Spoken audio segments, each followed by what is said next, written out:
My name's Kim Porter. I'm the executive director of Be a Part of the Conversation. I'm very, very happy that you're with us. And boy, do we have a great lineup tonight for you with our panelists. Um, our organization has been around since 2011, and we are doing about half of our programs virtually these days, which makes it really nice and easy for us to record. I want to really thank the counties of Montgomery and Chester and Bucks here in southeastern Pennsylvania. Thanks to them, we are able to present programs like these. So I'm going to start us off with some foundational information about cannabis, but pretty soon you're going to hear from two amazing people who I'll introduce to you when I get to the end of my slide deck. So the first thing I always like to do is to self-disclose, like I am a parent. This is why it's important to me. My children are in their 30s now, but this was my son back when he was 13 years old. And the reason I always, no, I'm sorry, he was 14 in this picture. And this was after a band concert, and we were at Baskin Robbins, and he was in the jazz ensemble, so he was wearing his little outfit. The reason I show this is the first time that Daniel got high smoking cannabis was a year before this photo was taken when he was 13 years old. The first time his dad and I knew anything about him smoking cannabis or other drugs that he was using, which did come on later, he was 18. His dad's a physician, and I worked from home, and I am very close with both my children and was a very involved parent. And I might sound defensive, but just letting you know, we knew what we were doing, we thought, and we had no clue what was happening because it was working for him until it wasn't. And then when things really escalated in his substance use, we did an intervention. Thank goodness he agreed to go to treatment. And next month, thank goodness, if all goes well, he'll have 15 years in recovery. This was when I was out in Colorado. Yes, he lives in Colorado, the weed capital of our country. And there he is with his wife, Chloe. And I'm more proud and happy for him. His life is beautiful. So I just want to share that because I know that a lot of the questions that were asked were questions I would have had back in the day. And Daniel has been sober long enough that the cannabis that's out there now wasn't available to him. Not even close. So I want to talk a little bit about that. If we're going to talk about cannabis, we have to just briefly touch on vaping and nicotine because vaping, which is not a substance, that is a device, that has really changed the landscape of cannabis use. So we have to just touch on it briefly. We know that teens especially this affects young people. So teens who report using e-cigarettes were 3.5 times more likely to report using cannabis than non-e-cigarette users. So starting off with nicotine might prime the brain. We don't know exactly why this happens, but there's definitely a lot of research data that tells us that they're moving toward cannabis use after they've initiated with nicotine use. Not necessarily smoking combustible tobacco cigarettes, but e-cigarettes. And just to because I noticed on the registration that we have people joining us from all over the country. In fact, one of our presenters is from California. So I just wanted to give a quick glimpse of where we are nationally with regard to cannabis legalization. Here in Pennsylvania, we only have medical use available, legalized right now. The teal color states all have both adult use or recreational legalized as well as medical, and the gray areas haven't legalized yet, and the black dot means that cannabis has been decriminalized in that state. I have been showing this slide for all of our 14 years that we've been around because when we're talking about young people, it's everything. It's absolutely everything. If we start using a substance before we're 18, we have a 1 in 4 chance of developing a problem with substances. If we can wait until we're over the age of 21, that risk is reduced to 1 in 25. So there is just an enormous amount of evidence that says if the longer we can hold off that initial use of substances, the better off we are with brain development, with the risk of developing a problem with substances. And if we look at cannabis use in conjunction with other substance use, we're seeing overall there is a greater use of those other substances. So let me explain this chart a little bit. The blue bar that you see is the baseline for cigarette use, binge drinking, heavy alcohol use, or other illicit drug use. Combined with cannabis use, you can see how the rate of the use of cigarettes, binge drinking, heavy alcohol use, and other drugs increases. So there was an advanced question about the gateway theory. I know that we get a question about is cannabis a gateway drug? We get that question all the time. And my favorite response to that is what a young woman in recovery said years ago when she was asked that. And she said, I feel like getting high is a gateway to getting high. If I do it when I'm young, I'm much more likely to want to keep doing it. I want to find something that feels more potent. I'm going to ask. Oh shit! Yeah, they're all in. Mute themselves. Thank you. So Patrick, I gave you a tough job. I'm sorry. You're so busy hanging on there. Okay. So yes, we can see that there was a correlation of increased other substance use along with cannabis. Also, this was an interesting study that was done by the Journal of American Medical Association Pediatrics, looking at high potency THC, which I'm going to explain a little bit more about that in just a moment. But this is looking at the percentage of 12th graders who reported past 30-day use of high potency THC. And that is a pretty remarkable number, 15% in 2022. We don't have this study didn't carry on after that so far, but we'll update that information as it comes along. But yeah, pretty disconcerting when we're talking about high potency. Again, more on that in just a moment. There's a lot of myths around cannabis use. One of them is that you can't get addicted to it. In fact, you certainly can. You may not, but some may and some may not, similar to many other substances. Not everyone who consumes alcohol is going to become an alcoholic, certainly. However, if you start using any of these substances when we're young, that risk goes up dramatically. So 3 in 10 is kind of a general, anyone from adolescent through adulthood who can develop cannabis use disorder. But that, again, that risk definitely increases the younger one is when they begin using it. Oops, I can't believe I did that. I put this picture on the top of this because somebody wanted to know, hang on, I got to exit out of here so I can take that picture out of the way. We don't need that picture. All right. So, sorry guys, let me get back over here so I can see what I'm doing. Sorry. Okay. Heavy adolescent cannabis use. So this was a question that was asked in advance, and I decided just to throw in some information that I found. The person wanted to know about outcomes, over long-term use, but really what happens to a young person's brain. So heavy adolescent cannabis use is associated with poor educational outcomes and increased levels of depressive symptoms. The role of depression and how cannabis may affect motivation broadly is not yet clear, as most studies have not examined associations with all 3 constructs. So, a really important note about cannabis, because it's changed so much in recent years, is we just know longitudinally what this can do to any of us on a young person. There certainly have not been young people studied using high potency cannabis. In fact, most of the studies that are done, even in countries like Israel and Turkey, who do a lot more research into cannabis, they're looking at like 13 to 15% THC. And as you'll see in just a moment, we're pretty well beyond that in what's being consumed out there pretty readily. So we just do not know, unfortunately, but we can certainly hear from our clinician tonight, and we can hear it anecdotally from lots and lots of people in the treatment field that are seeing a lot of correlation with increased anxiety levels and things like that. And I know you'll hear more about this from Patrick.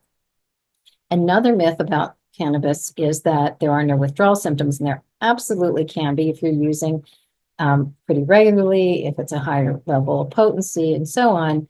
In fact, all of these symptoms might be present, and they might actually be evident for up to 2 weeks.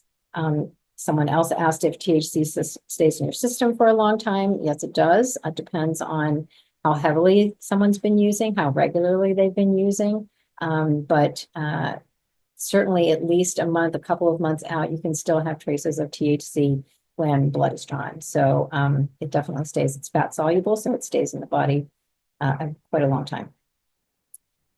So greening out is there's another myth that, you can't overdose on cannabis. Well, overdose, I think, is often assumed to mean death, right? Like somebody overdoses and dies. But an overdose just means you become toxic. You've had too much and your body is having a reaction to it. You can overdose on caffeine. You can overdose on alcohol by having just too much of it that you become sick. So with cannabis, these are some of the symptoms of having this greening out effect. And it's a term that is kind of a cannabis version of blacking out. So you can see some of those symptoms there. And one of them that I want to talk a little bit more about is the nausea and vomiting. This is a term that we are hearing so much these days, especially if you know anybody who works in an emergency department. Ask them about cannabinoid hyperemesis syndrome, and they will tell you they're seeing so much of this. This hyperemesis means vomiting, basically, full chronic vomiting. So CHS or cannabinoid hyperemesis syndrome happens when somebody has had too much cannabis, they're withdrawing from cannabis, and this is not going to happen to everybody who smokes a little weed, right? This is going to be somebody who's using it pretty heavily, pretty regularly. You'll see some of these symptoms happen, and unfortunately, the only things that really seem to quell the vomiting would be a hot shower or bath, which they almost seem to know instinctively. And so some emergency department staff are using capsaicin cream to rub on their stomach because that sort of heats the tissue, and it does seem to mitigate the vomiting somewhat. Kids call this scromining because they're screaming and vomiting at the same time because it's actually quite painful abdominally. So that is a great concern because we're just seeing so much of it. And then dehydration is a pretty scary thing. You just don't want to get dehydrated on this. And Patrick may share a story that he has shared before. I know that's pretty profound about this phenomenon.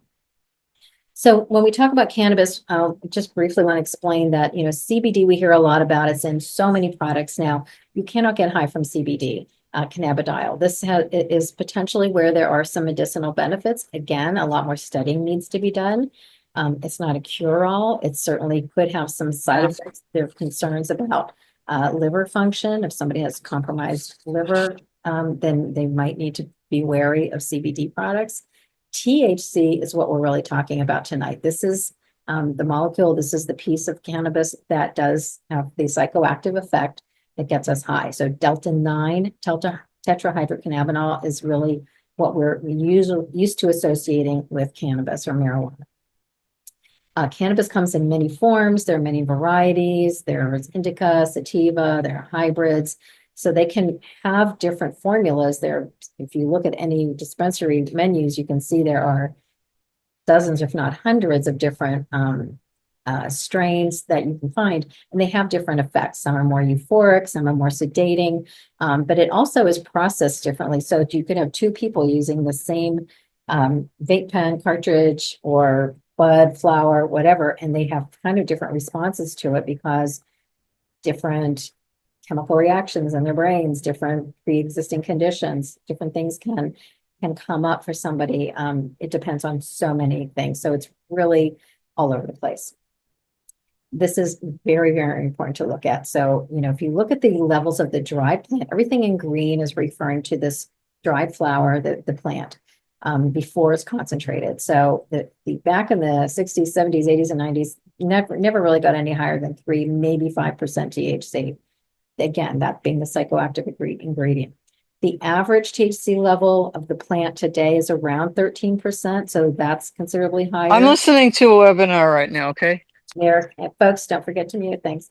The plant itself can get up to 36% THC.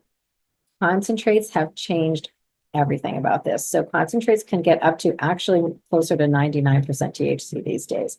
The cartridges, the tinctures, the wax. I'll show you some images in a moment that show you different forms that it takes. Just a word about edibles. They do present their own set of problems because when somebody eats an edible with the intention of getting high, they try it, they don't feel high right away because it's taking a while to metabolize because it's being ingested. Smoking, you feel it immediately. In eating it, it takes a while for it to take effect. So someone might think, oh, I'm not really feeling this. They eat some more and now they're feeling really sick. So the other problem, of course, is that they often look like candy, cookies, food. They come in so many forms now, the THC edibles, that a young person who's not intending to use something with THC eats them. And we know this from states where it has been legalized, that those admissions in emergency departments of young people getting into edibles has really been a problem. And here are some of those images of the different forms that concentrated THC products can take. And because we're in Pennsylvania, we need to talk about Delta 8, and Delta 8 comes from the hemp plant. And the hemp plant is legal because it has less than 0.3% THC. So there was a farm bill that was passed a number of years ago because we heard from the government heard from the agricultural industry that they wanted to grow hemp because hemp is used in a lot of really helpful things like rope, and it's mixed into concrete to make that stronger and so on. So there's a really good argument to be made for allowing farmers to grow hemp. So they said, okay, if it's less than 0.3% THC, go for it. Unfortunately, the cannabis industry found a way to concentrate hemp and come up with these products like Delta 8 and Delta 10. We see Delta 8 much, much, much more here in Pennsylvania. So this is legal. It is not as potent as some of the things that you'll see in a medical marijuana dispensary that are coming from Delta 9, but you absolutely can get high. You can order it online. You check a box that says, yes, I'm over 21. And then you can go right ahead and give your credit card information. So really be thoughtful about that if you have kids getting gift cards and things like that, where they can order things online with us completely unaware of that. Kratom is not cannabis, but I did add it to the slide deck because, again, here in Pennsylvania, we have so many vape shops, gas stations, convenience stores that have these Delta 8 products, but they also have Kratom, and we see it on the signs when you drive by them. We have CBD, we have Delta 8, we have Kratom. Kratom is a plant from Thailand that it has a sedating effect. There's a lot of misconception around it. Some people think that it's helpful with opioid detox, and we don't really have any evidence to support that. But we know that young people are getting their hands on this. We've actually heard from pediatricians who are curious to know more about it because their patients are coming to them saying that they're using it. And it's just very problematic, and it's legal. So we know it's out there and it's being used. So lots of red flags around this as well, especially with young people. And because we've also been asked, what are carts? I keep hearing kids talk about carts. It's a cartridge, and this is what they can look like. They're basically threaded onto the battery part of the e-cigarette and vaped that way. So just to give you a glimpse, there's so many different shapes and sizes, but just wanted to give you a little bit of an idea of what it might look like. And I know that parents are often looking for opportunities to have conversations with their kids. We're definitely going to talk more about this with Patrick and with Allie, I'm sure. But I want to point out this 80-20 rule in marketing that is pretty universal with different industries, including the fast food industry, the alcohol industry, tobacco, and now cannabis. And it's basically this, that these industries know that 80% of their customers, 80% of their product is being consumed by 20% of their customers. That 20% are the ones who have become addicted to it or have a dependence on it or just really, really love it. So they're going after that 20%. And they have lots of scientists who work with their marketing team, and they know the people that they're going to attract are young people, that they need to attract are young people, because, as I said earlier, the younger we are when we start using a substance, the more likely we are to have a relationship with that substance for a longer time. It could become a problem. And so you see the marketing is just like the playbook from Big Tobacco with Joe Camel, if anybody's old enough like I am to remember that, where Joe Camel was like this cool guy that was smoking cigarettes, and the government put the kibosh on that. But now we've got the cannabis industry doing the exact same thing. I do not know how they get away with this kind of packaging. I think a lot of it gets shut down, but they sure make an effort to do whatever they can to make it look like candy. Just a really quick word on medical marijuana, since that's what we have here in Pennsylvania. These are the forms that it takes in our medical marijuana dispensaries.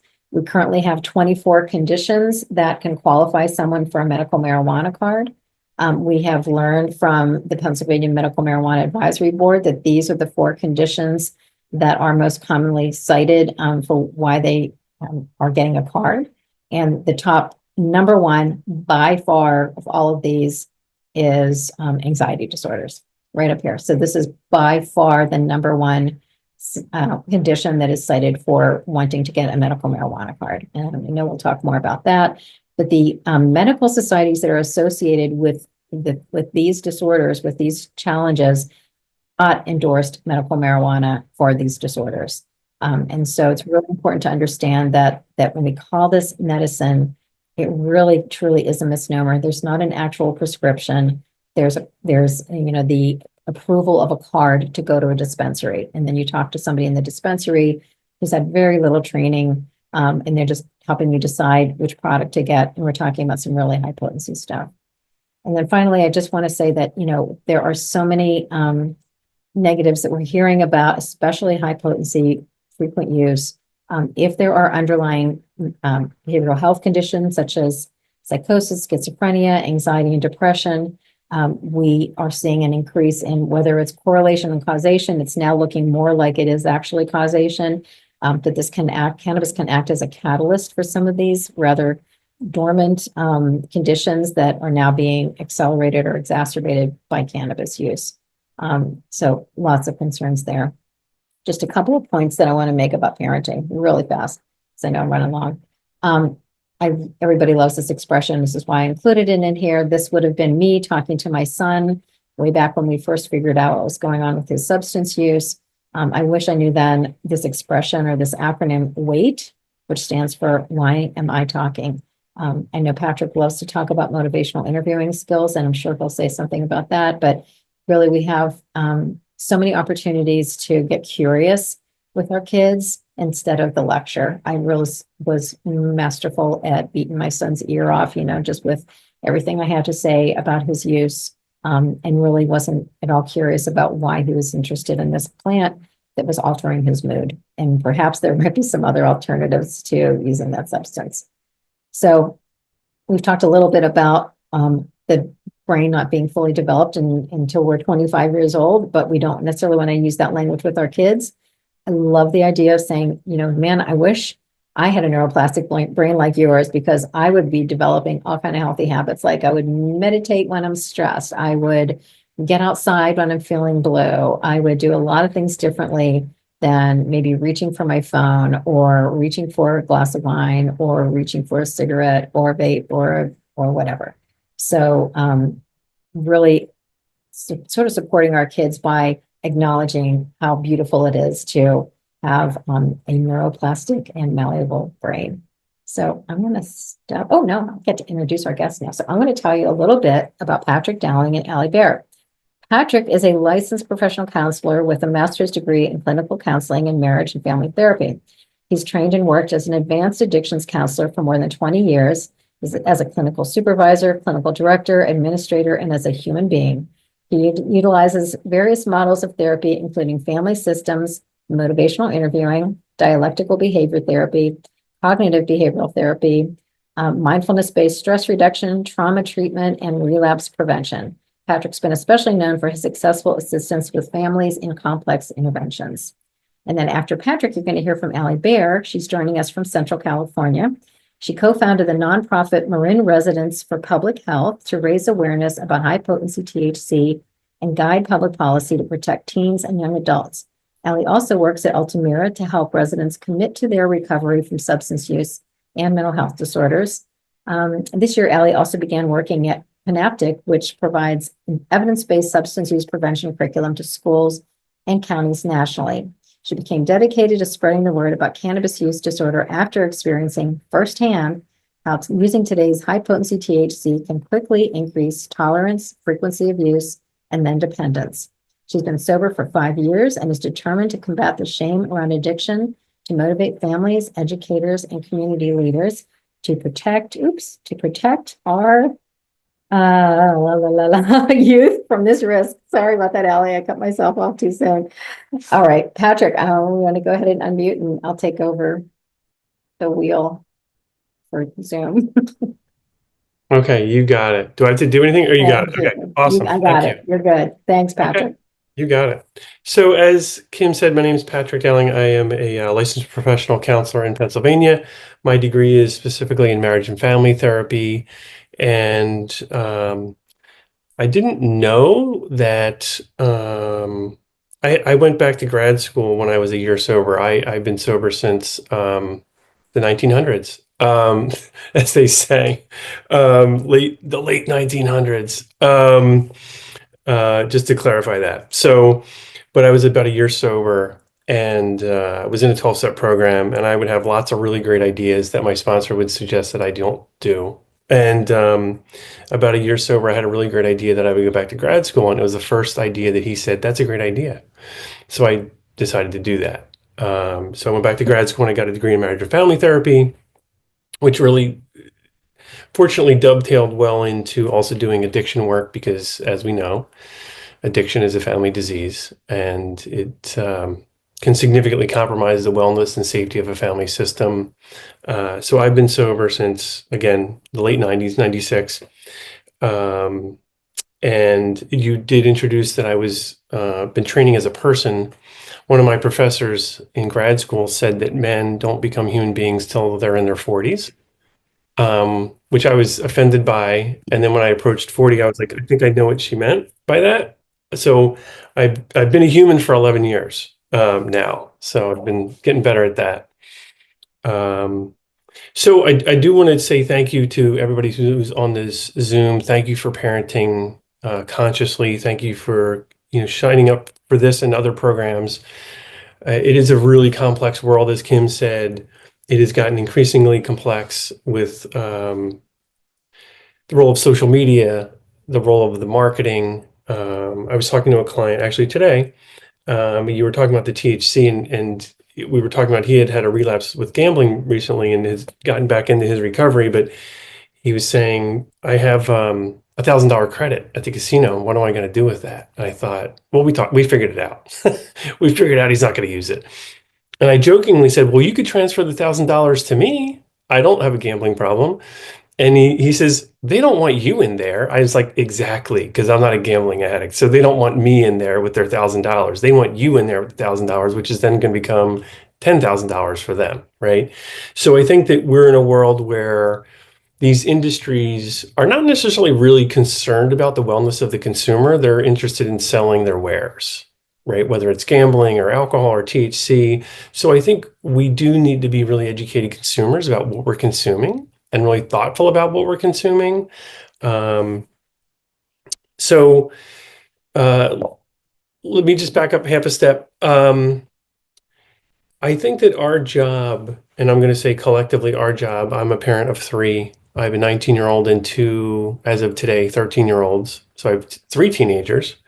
I will accept all prayers and good wishes. I think that our job, or my job, is to create safety for myself in my relationship, my primary relationship. My wife's also a therapist, so there's lots of therapeutic conversations at my house. Create safety for myself, create safety for my marriage, create safety for my family system. And I view some of the dysregulated things that present in my office, whether it's mental health, substance use issues, as issues that can compromise the safety of that family system. And so I think a lot of it calls people to do a lot of work to define what their bottom lines are, what they're okay with, what they're not okay with, what they're willing to tolerate from themselves, from others. And I think this, if we call it a substance use crisis that hits a family via a mental health issue primarily or secondarily, it really requires that families get really clear about what they're willing to accept and what they're not willing to accept, and how they're going to show up and how they're going to define safety and what's going to be, kind of passable and what's not, and what requires, some work from themselves and some work from the person who is affected by the substance use issue. Before we get into that, I just want to share a little bit of information. I think it's helpful to note that any substance that can be abused creates fundamentally the symptoms that it's intended to treat. right? So let's just go down the line. So we talk about opiates, right? So opiates are prescribed for pain. They don't do anything to treat underlying causes. They are prescribed to mask pain. And what happens if you use opiates for more than 3-4 days? What happens is that person will develop increased pain sensitivity. So all substances that are intended to alleviate a condition end up creating that condition, right? So I've had lots of people who are opiate dependent who go to treatment and get sober, and they report their chronic pain primarily, before treatment as an 8 and subsequently a 1 or a 2. Is that their pain has significantly decreased and that the opiate was masking that and creating actually increased pain sensitivity, which creates, again, we talked about that gambling thing, right? You got to keep chasing the hamster around the wheel, and it just gets worse and worse and worse. Alcohol is a central nervous system depressant. So people have a couple drinks to decrease stress, on a Friday or whatever night or on the weekend, decrease stress. It is a central nervous system depressant. The withdrawal symptoms from alcohol, if you do some heavy drinking or even some moderate drinking, are increased central nervous system activity and increased blood pressure and irritability, right? So again, we take the pendulum, right? Or we take this rubber band and we stretch it down and it's going to snap back up. So if people are regular heavy substance users, they're going to have withdrawal symptoms pretty much daily, and they're going to need to re-medicate because that central nervous system depressant is leaving their system, and their body's efficient. So it has said, I don't need to make that, I don't need to manufacture that resource anymore. I have a supply of that, so the body becomes efficient. I've had people who become dependent on lip balm. Is their lips stop producing moisture because they use lip balm all the time? They'll wake up in the middle of the night, they'll use lip balm. Their lips have said, we have a source for this. We don't have to do that work. The body's efficient. The body stops doing that. And then it takes them a week or two at least to stop using a lip balm. Your body says, oh, I need to start doing that, right? This is why also people in early recovery, especially from opiates or especially opiates, have anhedonia, right? A decreased ability to experience pleasure because the brain has said, we have a source for dopamine. We don't need to produce that. We just keep getting this dose of dopamine. So we don't have to work that hard. We don't have to produce that. Benzodiazepine, similar. It's very similar to alcohol. We call it kind of powdered alcohol. It's a central nervous system depressant, does the same exact thing. So it decreases central nervous system activity. It's going to, on the back end, create central nervous system activation. Withdrawal symptomatology is increased blood pressure, increased irritability, and a desire to re-medicate, right? Let's talk about THC. So most people use THC to decrease symptoms of anxiety and or depression. It's a mood-altering substance. It also has some hallucinogenic properties. So at least you feel different. So part of what happens when people are withdrawing from THC, and yes, there is withdrawal from THC, so it could be, especially with the high potencies, if you have ingested THC and let's say you get an efficacy for about 5-6 hours, 7, 8, 9 hours, you're going to see increased irritability, increased central nervous system activity, and increased anxiety, right? So every drug that has some abusability to it actually creates the symptom that it's intended to treat. Now, if people are using it at a low level, if you have 1 or 2 beers on a Friday night, you might wake up Saturday and feel totally fine. If people are using a small amount of THC and it's below a significant threshold, they might not really notice that they feel all that different the next day. It also has to do with how sensitized or drug sensitive people are. But I think it's just noting there's no free ride.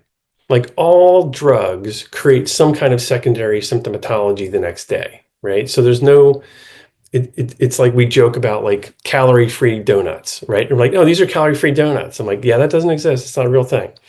So all substances have some secondary impact to them. So I'm going to talk about the relief valve for a second.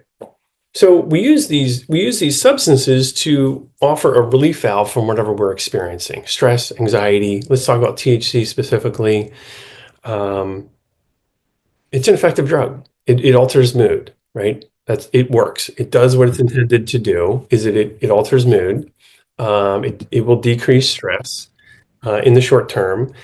My concern about the clients that I see in my office predominantly, and I will say I do get some clients who come in and parents are concerned that um, their son or daughter has used THC a few times. And I think, okay, like, but if they moderate or stop or it's not really significantly problematic, I think, well, we can talk about this, but there's not really much to talk about. Um, who usually ends up in my office is people who are somewhere on the substance use disorder criteria. So, and people who have worked with me before will have heard this speech innumerable times, but you're going to hear it again. There are 11 criteria for a substance use disorder. It doesn't matter what the drug is. The substance use disorder criteria are all the same. And only two of them have to do with how much and how often. So I'm going to say that again. Two of the 11 have to do with how much and how often. 9 out of the 11 have to do with that person being feedback resistant, meaning their world is telling them, their quality world is saying, this substance use is causing negative impact on your life, and the person persists in using. So some of those 9 areas are work, school, decreased performance or non-performance, legal issues, family issues, family conflict, decreased activity in the family, safety concerns, driving under the influence. There is let me see if I can find it. There's an NIH study that accumulated data from 2009 to 2019. The title of this study is Changes in Traffic Crash Rates After Legalization of Marijuana, Results by Crash Severity, right? I love all these titles of these academics. It's like really, really long. So what did this meta study find? Here's the kind of bottom line. Legalization of the recreational use of marijuana was associated with a 6.5% increase in injury crash rates and a 2.3% increase in fatal crash rates. But the subsequent onset of retail marijuana sales did not elicit additional substantial changes. And I think what they're saying there is the THC was available, right? So the recreational made it a little more available, but really with the medical, like if people wanted to get it in that 80-20 rule, like the people who were going to get it and drive with it had already gotten it. So the recreational quote use didn't really affect the number. But I think that's a rather significant number, right? A 6.5% increase in crash, right? And car accidents is, I think, the leading cause of death for, I think, 16 to 24-year-olds. Not a great number, but that's data to think about, right? And I would ask us to think about if that's an increased risk, let's just call it a 6.5% increased risk. Am I okay handing the keys to somebody who's using THC? And everybody gets to decide what they do about that.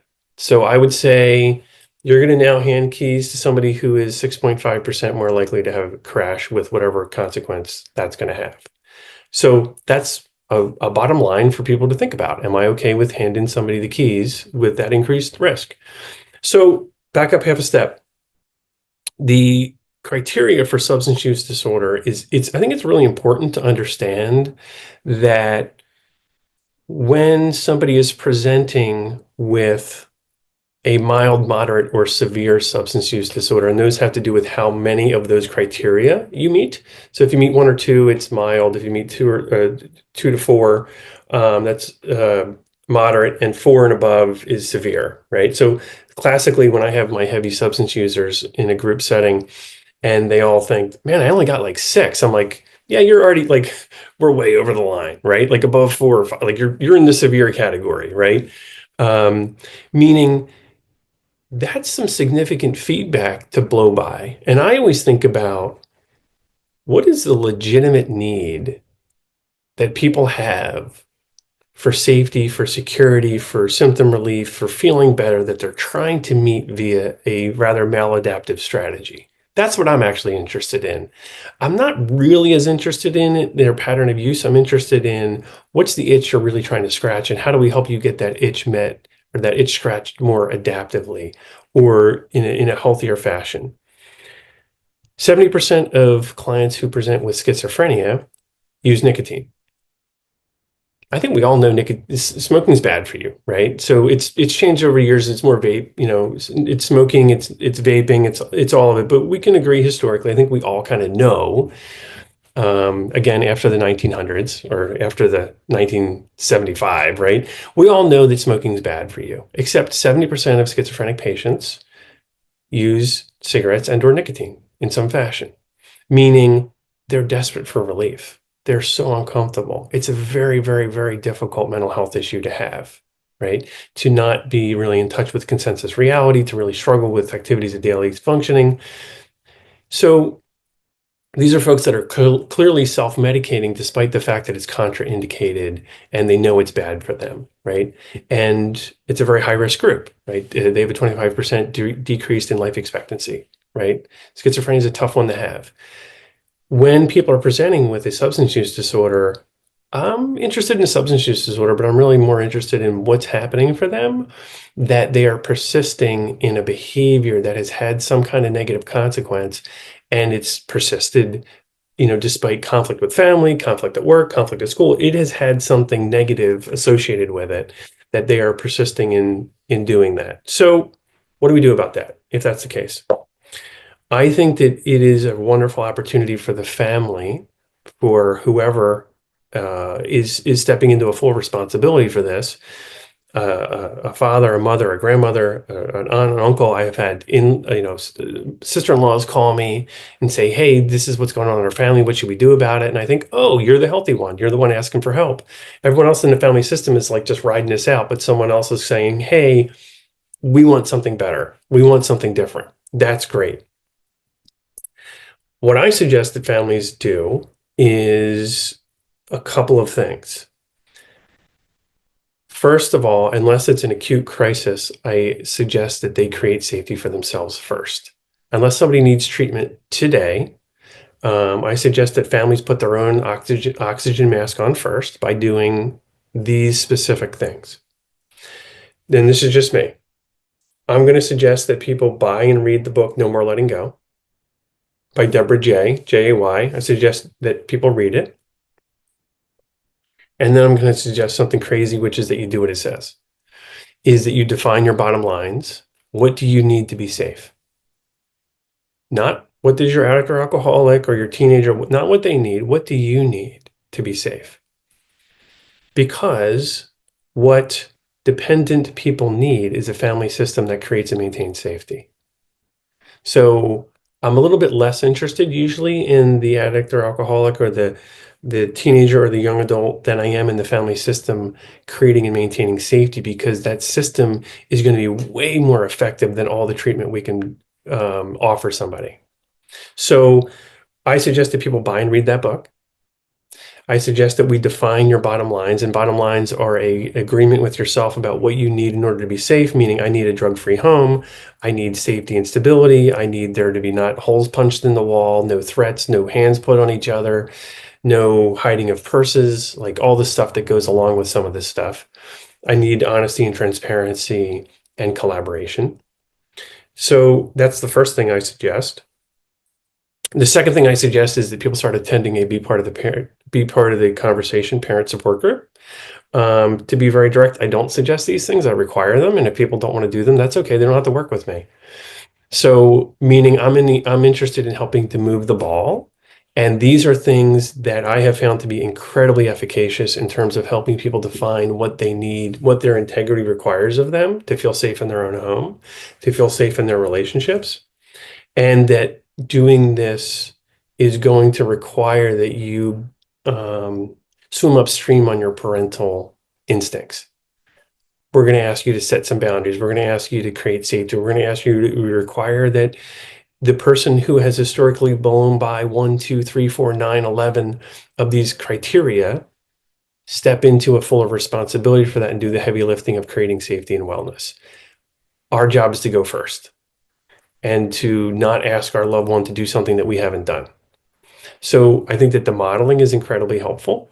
I have a 19-year-old in college. She's been incredibly self-sufficient since 7th grade. We've had almost zero conversations with her about academics. She's done really well. She's kind of almost a straight A student. And she said, I know it's really important to you and mom that I get a master's degree. And we said, we've had zero conversations about that. We've never said that. And she just assumed because we both have master's degrees, she thought, well, that's important to you guys. You would want me to do that. I thought, only if you want to. I don't really think you need to do that. If you want to, fine. Because we model that, right? And she sees us, she's come to some of these panels and she sees the work that we do in our community. So I think that what we do as parents in terms of modeling safety, modeling that we are going to maintain a safe home is incredibly powerful. So the third thing that I suggest is 1, get and read the book, Define Your Bottom Lines. 2, parent support group. 3 is develop a quote recovery team. And that's just not for your kid. That's for you. That's your recovery. How do I recover safety? So a recovery team means you're on it. Hopefully your kid's on it. You have a loved one on it, and you have some professionals involved. And I'm a big fan of we're not done cooking until all the smart people are nodding their heads or all the people with vested interest in this, right? So that means that we insist on collaboration. I also do a lot of marriage therapy, and let's agree that collaborating is a pain in the ass. Not collaborating is a much bigger pain in the ass. So a healthy relationship is going to collaborate. And we're going to do the hard work because we view that there's a synergistic relationship, that 2 + 2 = 6, not 4. And if I view that, then I'm going to lean in and be insistent and hold myself to a standard that we are going to collaborate and we're not going to get off in some corner and make some bad agreement that we've unilaterally agreed to with somebody's disease or somebody's opportunistic mental health or substance use issue that is, again, meeting some or most or all of those 11 criteria, right? There's a feedback resistant part of this thing that part of what we're doing is building the protective wall of human connectedness about people who are smart, thoughtful, reflective, and help us make educated, thoughtful decisions. So again, the collaboration piece is tremendous. Every single time someone has made a really bad decision and I say, who'd you run that by? The answer is nobody, right? I ran it by me. Right? I didn't collaborate with anybody. I approved it. I signed it. I stamped it. I said, this is, we're doing this. Right? So I think that collaboration puts the brakes on. And by the way, that's really a great strategy when people get into recovery is to shop your answers. As I mentioned, I had really great ideas that my sponsor approved none of them for the first year until the grad school one. Right? So we have a brain that wants relief, whether it's a good idea or a bad one. We just want relief. We want to feel better, whether it's advisable or not. I always say that real fun leaves no remorse when it's over. So I think that, we should hopefully be doing things that have a net benefit, not just feel good in the moment. So let's talk about that for a quick moment. I think it's really important to differentiate feeling safe versus being safe. Sometimes families come to see me and things might have to get worse before they get better because there have been some unanswered questions or things we haven't really talked about. And people think I should come to a couple therapy sessions and then feel better. And to be very direct, I don't want you feeling better. I want you doing better because doing better is sustainable. If we just want to feel better, we just went through all the drugs that can do that for you. Right? But if we want to feel better, that means we're going to have to do something we haven't done before. And we're going to have to actually create sustainable safety for ourselves by doing some radically different things. Some of the people on here I've worked with before, and they've heard me say this before, and it's a little bit of a generalization, but sometimes I get guys who come in and I say, hey, you have to go to this parent support group. And the guys say, what will we do there? I say, you will cry and be vulnerable. And they're like, I don't want to go. I'm like, I don't care. You're going to go because it's going to help you. You're going to have to do some really hard stuff. And there's other people who have done this before. That's incredibly valuable. You don't have to be the first person to eat a mussel. Somebody's done this, right? So I think it's incredibly valuable when you're going to go do a really hard thing to make sure that you have other people around you who have figured out how to do that really hard thing. So in terms of cannabis, I have a couple of concerns about cannabis. I don't love that it's not really the best drug for most of what it's actually prescribed or used to treat. It's not the most effective mechanism for that. I also don't love that the dosage is really problematic. In terms of administration of a consistent dosage, it's really odd. Like we wouldn't give somebody trazodone and be like, I don't like take a couple, like just take whatever. Like we give a prescribed amount, like it's 150 milligrams at the hour of sleep, right? Or whatever the dosage is, right? I don't love that that is a medication that's generally given without a clear dosage or a consistent replicable dose so that people can chart whether it's working or not. And I don't love that it's really not the most effective at treating most of what people actually use it for. So the other reason I don't love it is that it is a relief valve that does not really solve a problem. I think it's obviously, different classification than opiates, but look, Europeans don't understand what the heck we're doing with all the opiates over here. They just don't prescribe them the way we do because they know it doesn't treat any underlying condition. It's only symptom abatement, and it doesn't actually help with whatever the underlying pain is. And it would generally allow people to tolerate something that probably needs intervention and more treatment or more whatever, therapy, surgery, physical therapy. So I don't love it for those reasons. I also don't love it because of what I see a lot of as a failure to launch is decreased motivation, decreased distress tolerance. I always say to folks, if you want to be highly rewarded, you have to do hard things. If you want to go to med school, that's really hard, but they're going to pay you a lot of money at the end of it, right? So if we want to have a high reward life, I think we have to do some high reward things. And my concern is when I can just turn the relief valve of THC, why do the hard stuff? And I think when people are living under their parents' roofs and not necessarily thriving and are insulated from the realities of their choices, I think it creates an artificial environment that's very confusing. And kids think, I'm doing fine. Like I do this, I hang out with my friends, I work a little bit, maybe I use THC and I'm good. If parents were not artificially supporting them, that bottom would drop out faster and they'd have to be motivated to replace that activity with something that is more goal directed and solves for X. So that's the other reason I don't love it is the decreased distress tolerance and decreased ability to do uncomfortable things, which I understand our desire as parents is to help the next generation do better than we did and to decrease stress for them. And I wonder how much that desire to help them be better ultimately ends up handicapping them because we allow them to engage in a behavior that does not make them more well-suited for as much autonomy as they could achieve. So that's a lot of words from me. I'm going to kick it back to Kim or to Allie. You tell me. And we'll have questions and answers at the end. I know there's a lot of questions. Absolutely. Thanks so much, Patrick. Yeah, I think we're going to turn it over to Allie now. Thank you so much for being with us, Allie. Oh, my pleasure. My gosh, I feel like this is I'm getting so much of this just listening to you, Kim, and you, Patrick. So I am extremely grateful to be here. Thank you for the opportunity. So I'll just get started. So I know Kim gave a quick bio, and I'll just add to that. I live in California. I'm here with my husband and my two daughters. My youngest daughter is in junior high, in high school, and then my oldest is a freshman at college. I'll add this because it is relevant to the rest of my story, but so my parents work for the government. So I did grow up in the States. I grew up on the East Coast in Washington, and DC and Virginia. But primarily I grew up overseas. I was born in Hong Kong. I lived in Bangkok, Tokyo, Canberra, Australia. I did all of my university in Australia.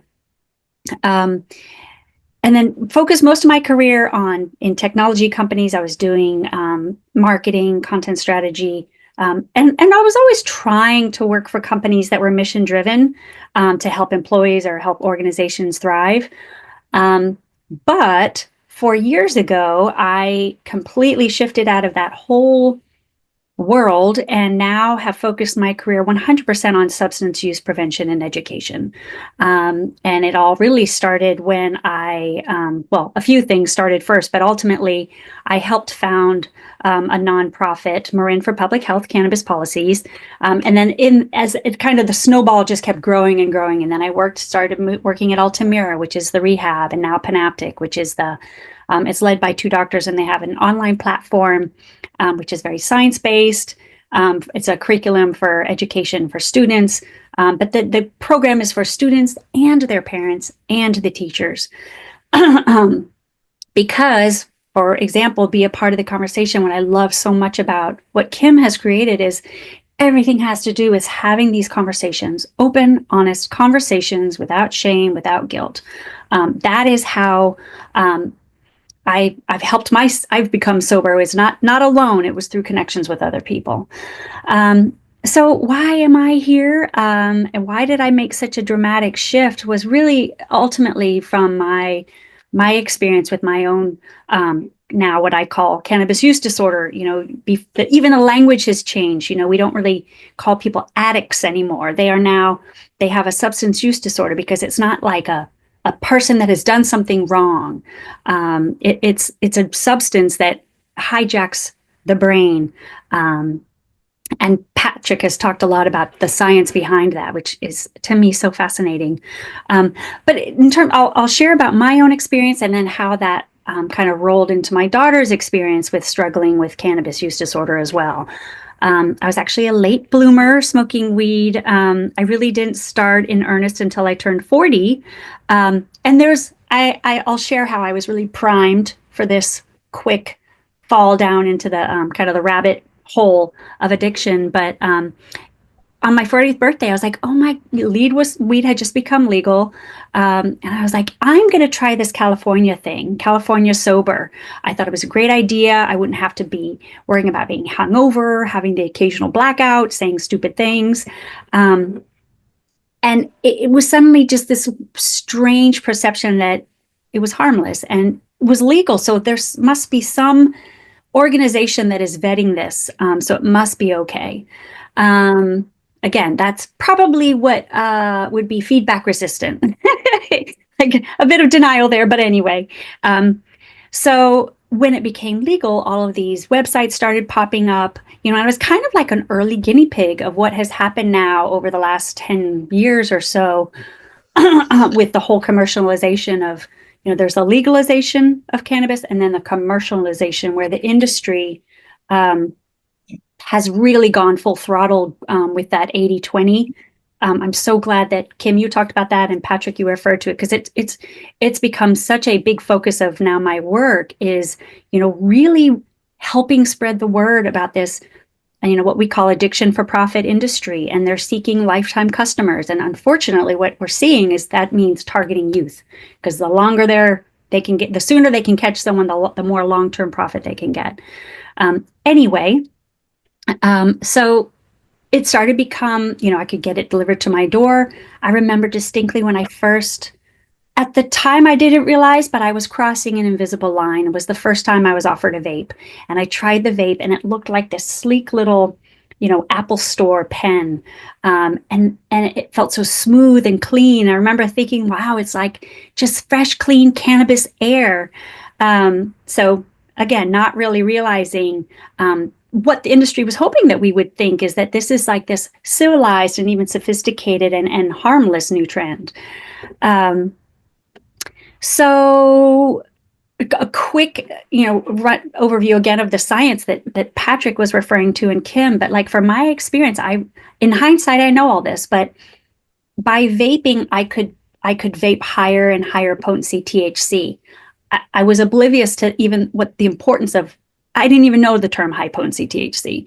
But what I didn't realize is by vaping, you're getting higher levels of THC and not if you're smoking a joint, you're going to have to smoke a lot of a joint to get that high, unless you have really high potency bud, but that doesn't get as high potency as vapes do.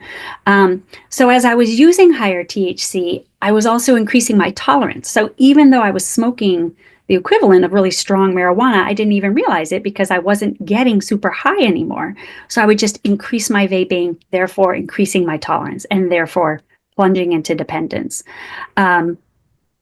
I also now see, through this shift in my career and really getting engrossed in all of the science and the data behind it, I realized I had primed, I'd been well primed for addiction. When I lived in Tokyo, I was a teenager, and literally you could buy alcohol out of vending machines. And probably mainly for cultural reasons, most Japanese teens wouldn't take advantage of this. But as an American expatriate, this was like a dream come true. So I think you shared, Kim, about how, before the age of 25, our brains are so active, and our brains are wiring and rewiring and changing so quickly to develop, but that also makes us hyper susceptible to addiction. So when I was drinking alcohol in ninth grade, I was already wiring my brain to start, going in that direction of the quick hit, the quick the quick high. Then I moved to Australia, where the drinking age was 18. So, my graduation from high school, I was getting drunk with my English teacher, and it was legal. And I just thought that was so cool and exciting. And then at university in Australia, they had, as all universities did there, they had the uni bar, like the university bar, which was quite the main social hangout for many students. So again, that normalization, that concept, in denial to a large extent, but I would also talk about, like, addiction, I have learned, is like a disease of denial. And I think that's what you were saying too, Patrick, about feedback resistant. We're just not quite seeing the harm that it's causing. So I finally, and I realized I was addicted, but I still didn't really use those words. But it felt like I was on a train that was just going faster and faster and faster, and I couldn't see how to get off, and I couldn't see how this was sustainable. And I was a stay-at-home mom when the addiction really kind of grabbed me. And one of the main reasons I was starting to try to stop was because my girls were getting older, and I didn't want to make them addicts. And and I definitely played a role in their addiction. It's a family disease. There's a lot of elements to it, but it was, I'm sure, a big part of why then my daughter later struggled. I'm going to say this later, but I'll say, early on, like, one of the big things about being in recovery, and I've got sober through Marijuana Anonymous, which is a 12-step program. They have beautiful sayings, and one of them is, "We will not regret the past, nor wish to shut the door on it." So I did what I did. I made mistakes. I got the disease. But at the same time, I'm using as much of the experience that I've gained through that, as much of the hard-won lessons, to really try to spread the word now, make a difference, and use my experience specifically to help my daughters as well. So when I got sober, I started going to meetings every week. It took me a while. I would keep relapsing, but every time I'd relapse, I'd go back to the meeting. I'd be honest. And I'm not sure how many of you on this call have been in a 12-step meeting, but it's quite a profound experience, because for me, I was seeing all these other people who had immediate empathy and immediate recognition that, what this felt like, what cannabis was doing to us, despite all of the industry marketing and miscommunication about, like, what it's supposed to be, and fun and easy and great and healthy and, calm anxiety. So I was able to immediately feel trust from others, build trust with others, feel this deep connection. We're all in the same boat. But it did take a while. It took a while. But while I was going, coming out of my addiction and moving into sobriety and building a practice of sobriety, I was very honest with my girls. I don't remember their exact ages now, but one was preteen and one was in her teens. And I would have my marijuana anonymous literature all over the place. I started actually even hosting meetings at my house so my family could see, like, these are what addicts look like, or people with substance abuse look like.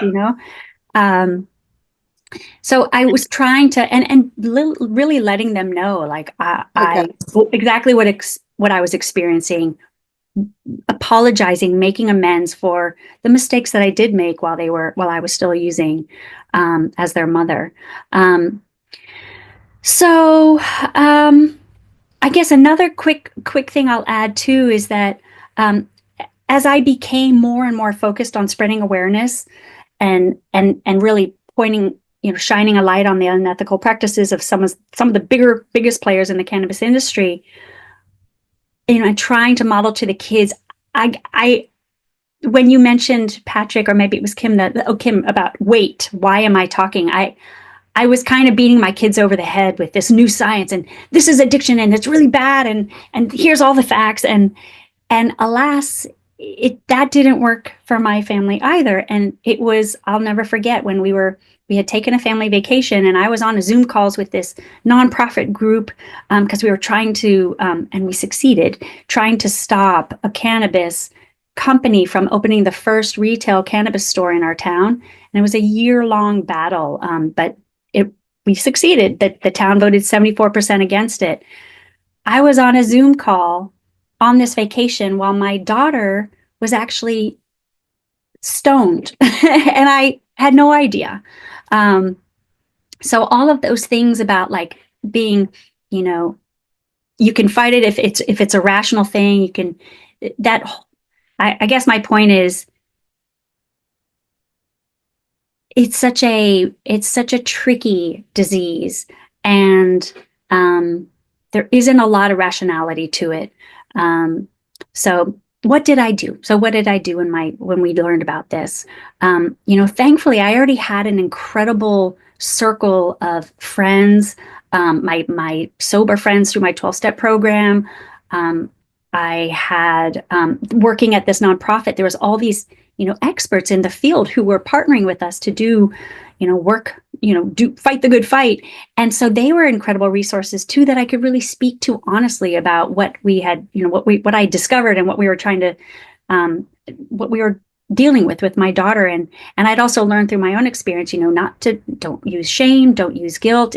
There's no moral failure. It's a disease. So I drew in as many resources. I spoke to our pediatrician, always with my daughter present, so we're working on this together. It wasn't like you need to get fixed. It was more like, how can we help you? Let's learn together. And so my daughter started going to therapy. The whole thing about anxiety, that was a big reason for her using. So we had, other forms of anxiety. We gave her, through these, expert resources, we tried to provide the best tools. But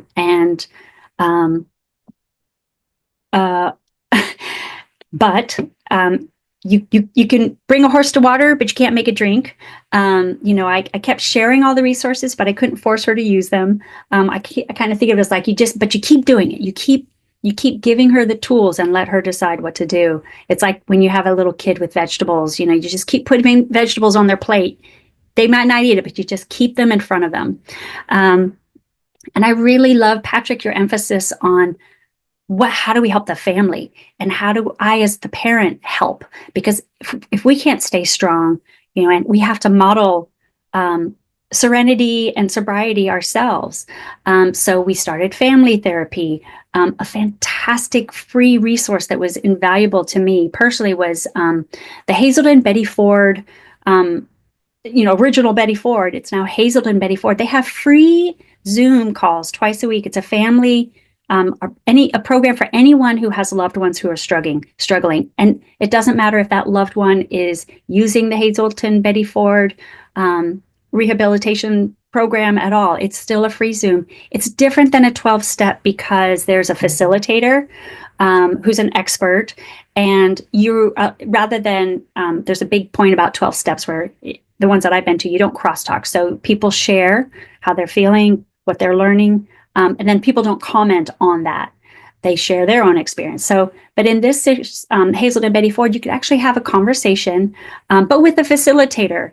And one of the key things that I learned from that was, which sounds so simple and it's quite profound, and really hard sometimes to practice, but whenever I would come up at trying to set a boundary, the one of the guiding principles was, to speak to the person who's struggling and say, I will do everything I can to support your sobriety or your recovery. I will do nothing to support your addiction. So that was the way I would try to come up against a boundary and realize, what is the boundary here? What is a healthy boundary here?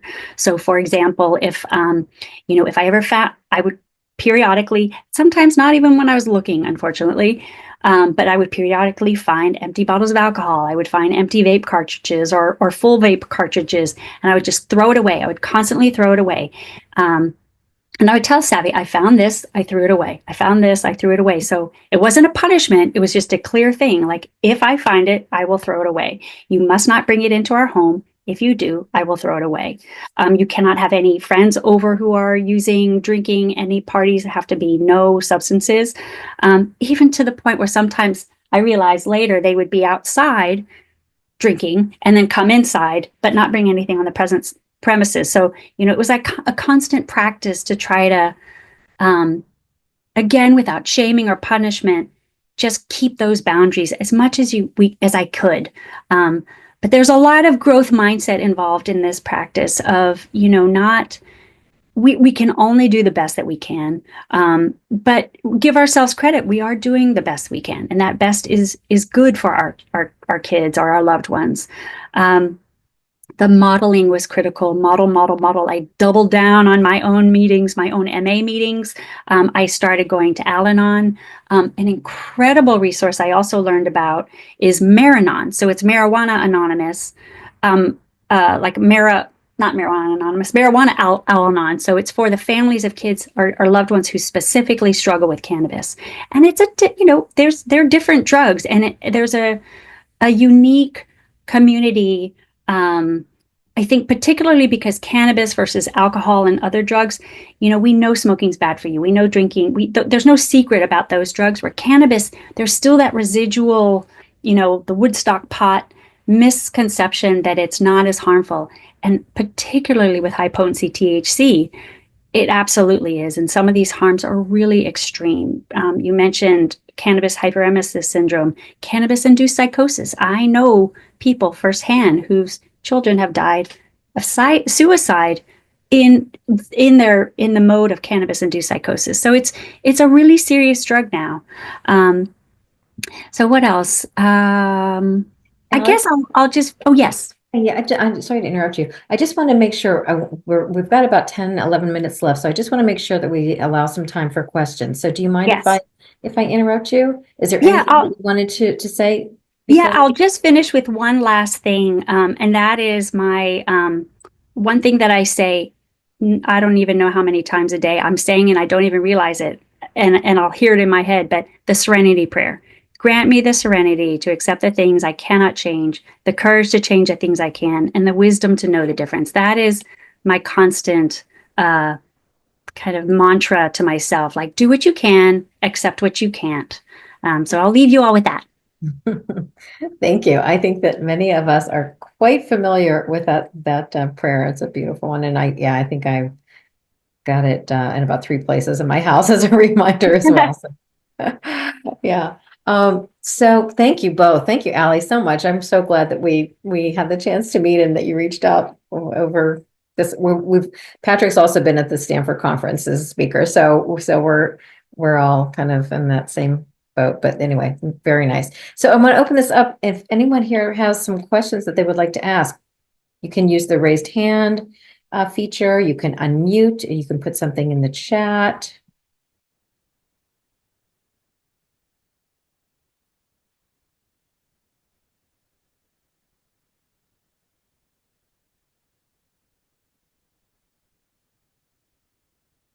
Guess we've solved everything. Nobody has any questions.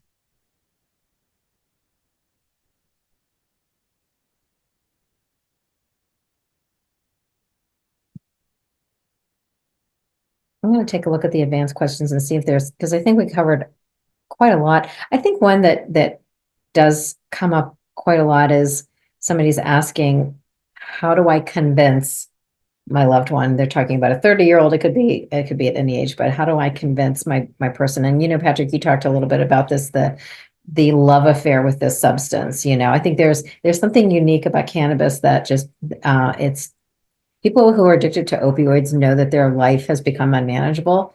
They just have this intense craving, and it's such a challenge to stop. But with cannabis, it's a love affair, wouldn't you say? Yeah, I think, well, and I guess to answer that question specifically, I think maintaining an open line of communication is really important. And I often, especially with older adults who are not financially dependent, I think starting the conversation and asking somebody to come to the table for a conversation is really helpful.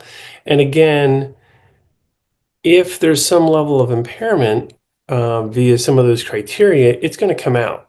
So I don't necessarily approach the substance use right off the bat because they're on guard about that. So I think it's about functionality.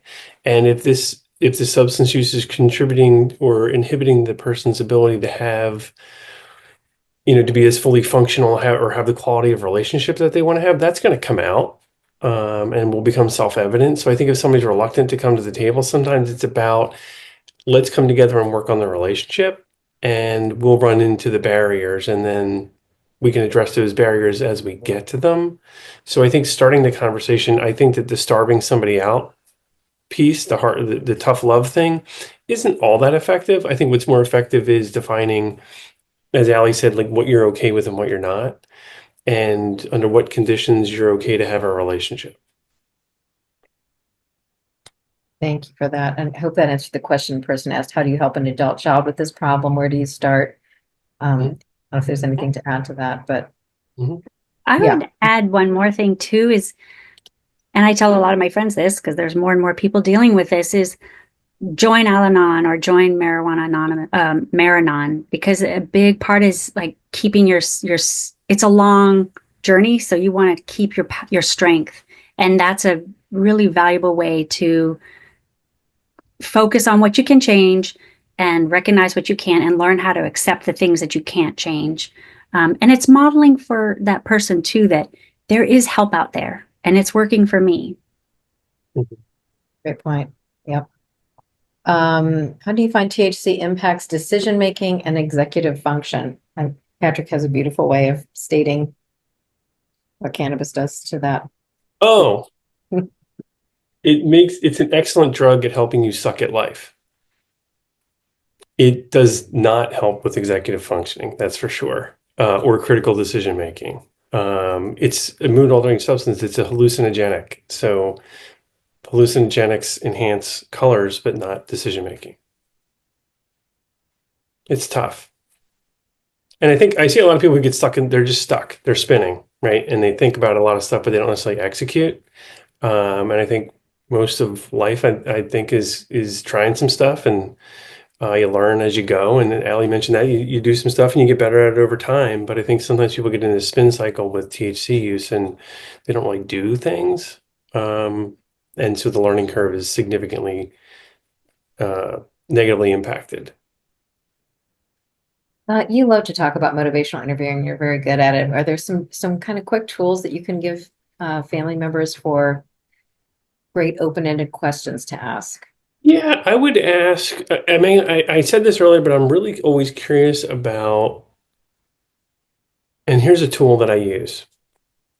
If we had a time machine and we went back to a certain moment when the person made a decision that wasn't great, and we went back to the moment right before that, and we said, what did you need then? What did you really need? What would have been really helpful to you at that time?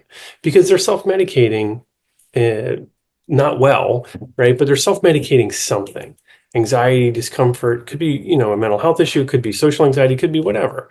They needed something tangible and something adaptive, and what they got was a substance that creates increased dependency and decreased skill sets for life. So that's sometimes helpful is to understand like, hey, where did this start and like, what did you really need? There's a question in there about how long does it take the brain to heal? I think it's a protracted process. It's a graduated process where I think over time it gets better and better. Um, I think we've seen some studies that say, 6 months, a year. I don't know that it's just about the brain healing. I think it's about recovering the ability to have meaningful relationships with yourself, meaningful relationships with others. My larger concern with THC use is the replacement cost. Is think about all the wasted time that people are not learning how to get in and out of relationships, learning how to go on a job interview, learning how to have a hard math class that you have to dig into and get better at. All the life challenges that people sometimes avoid because they have THC on board, which fixes everything except it doesn't. So, how long does it take to recover or rehabilitate that lost time, or those maladaptive or isolatory strategies that people use? It depends on quality of engagement in terms of their recovery process. And of course, it depends a lot too on how long they've been using the potency. Like Allie, disclosed that she started in at the age of 40, I believe you said. So obviously, your brain was already like pretty well, solidified. So I'm sure your journey into recovery looks a lot different than somebody who's been using cannabis from the age of 14. Obviously, it's going to be very different. Mhm. I heard this saying recently of someone describing, well, two people. One person who's like in his 70s now and he's been recovered for 30 years, but he said the evil trap of his addiction to cannabis was he just had this constant refrain in his head, like, it's all good, it's all good, it's all good. He dropped out of medical school, it's all good. But the other thing too is someone compared, there's alcohol and other drugs where it's like you hit your bottom so hard and so fast. You can hit your bottom much sooner now with high potency THC, but it's more like termites, where they eat from within and then suddenly you have these holes in your walls. But it can be a slow eating away kind of just diminishment. Thanks for that. And John, I see your hand up. I'll ask you to unmute in just one second, but I wanted to ask Patrick what you think about this. I get asked this question a lot. Do you recommend we show our teenagers this recording as an educational tool? I think it's a great idea as long as you have zero attachment to them actually liking it. Exactly, right. So this is intended for family, Yeah. for parents, for the adults that care about young people. Yeah. But yeah, I think it can certainly spur some interesting conversation at least, right? Mhm.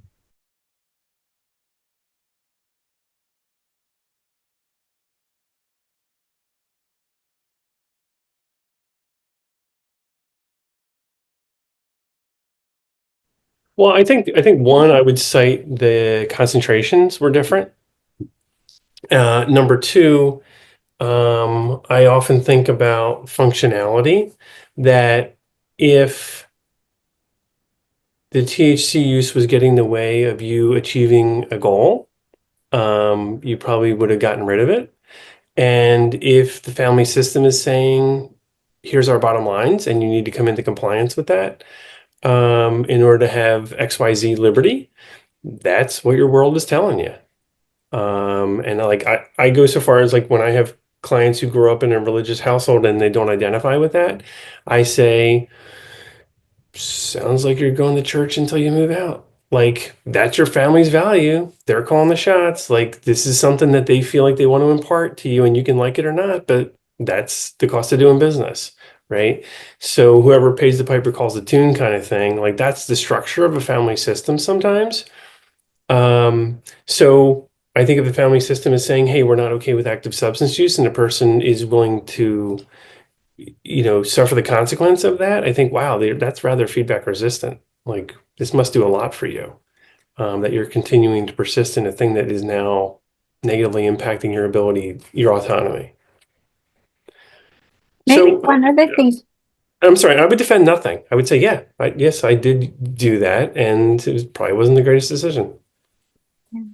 And also, I'm not sure how old they are, but there's also the argument that now we know through all the new things in neuroscience that up until the age of 25, that's when most of that wiring happens. So the Mhm. damage at that age is far more severe. You know, you mentioned edibles; those didn't really come out until a few, maybe decade ago. Well, I want to respect everyone's time. We're at 8:32. What is it? 5:32 Allie's time. So, but thank you both, Patrick and Allie. You were Thank both you, too. wonderful. It was terrific. And thank you all for being with us. Please check out those links and please don't forget to take the survey that'll pop up when we close this program tonight. Thank you all very, very, very much. And Allie, thanks for sharing the Maranon. Oh, Great sure. resource for family members as well. Thank you so much. Thank Thank you. you.